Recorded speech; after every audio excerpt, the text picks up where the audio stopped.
Dobro došli na kanal Ljubav iz kuhinje. U ovom videu pogledajte na koji način pripremam takozvani trokut lepinice. U jednu posudu stavite čajnu kašičicu suhog kvasca, dodajte kašičicu brašna i prelijte sa 50 ml mlake vode.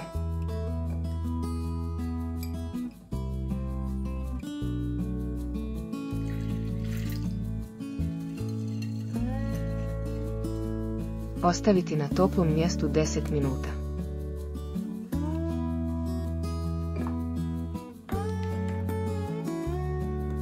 Dodajte jednu kašičicu soli i 500 g brašna.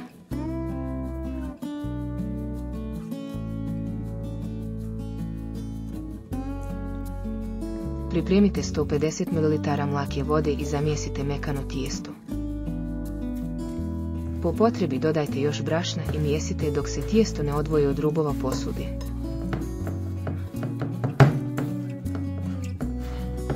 Tijesto prekrijte sa prozirnom folijom i ostavite da odmara na toplom mjestu oko 30 minuta. Premjesite tijesto i podijelite ga na 3 dijela.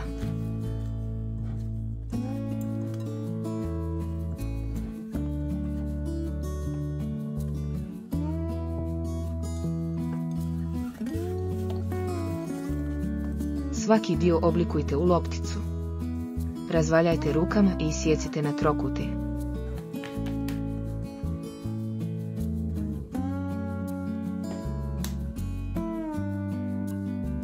Zagrijte ulje i pripremljene lepinice pecite na srednjoj temperaturi. U komentar mi napišite da li ste ih ikada pripremali na ovaj način.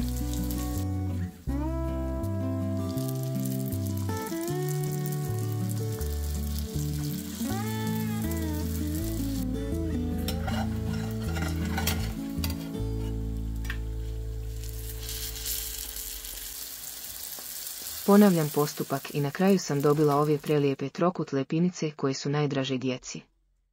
Servirajte uz priloge po želji. Nadam se da vam se recept dopao, ukoliko jeste ostavite mi jedan like ili se besplatno pretplatite na kanal kako bi bili obavješteni o svakom sljedećem receptu. Do sljedećeg videa, lijep pozdrav!